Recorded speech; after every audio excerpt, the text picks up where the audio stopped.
मध्य प्रदेश के ग्राम शाहपुरा मोड़ में पिछले 15 घंटों से लगातार हो रही मूसलधार बारिश के कारण जनजीवन पूरी तरह से अस्त-व्यस्त हो गया है।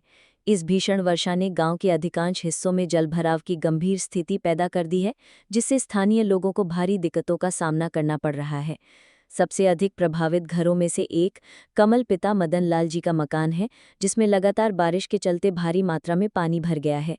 घर में पानी भर जाने के कारण घरेलू उपयोग की वस्तुएं जैसे बिस्तर, कपड़े, अनाज और अन्य जरूरी सामान बर्बाद हो गए हैं, जिससे परिवार को मानसिक और आर्थिक दोनों स्तरों पर गहरा आघात पहुंचा है।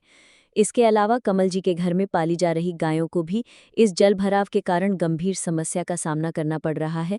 पशुओं को बैठने तक की जगह नहीं मिल रही है और वे लगातार गीले तथा असुरक्षित वातावरण में रहने को मजबूर हैं, जिससे उनके स्वास्थ्य पर भी खतरा मंडरा रहा है। ग्रामीणों का कहना है कि पिछले कई वर्षों में ऐसी भयावह बारिश और जलभराव की स्थिति पहले कभी देखने को नहीं मिली।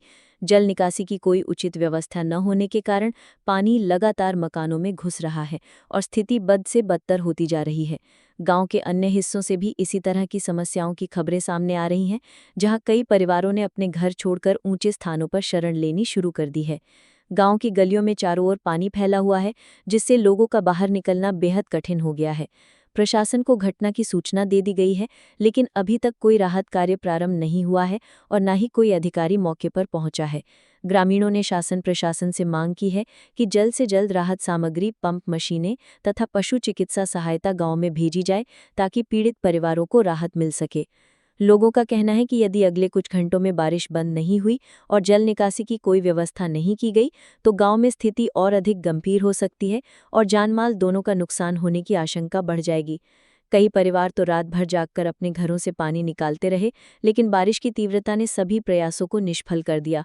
गांव के वरिष्ठ नागरिकों और पंचायत प्रतिनिधियों ने भी चिंता जताई है और कहा है कि यदि ऐसी आपात स्थितियों के लिए पहले से कोई ठोस योजना होती, तो आज गांव को इस भयावह स्थिति का सामना नहीं करना पड़ता।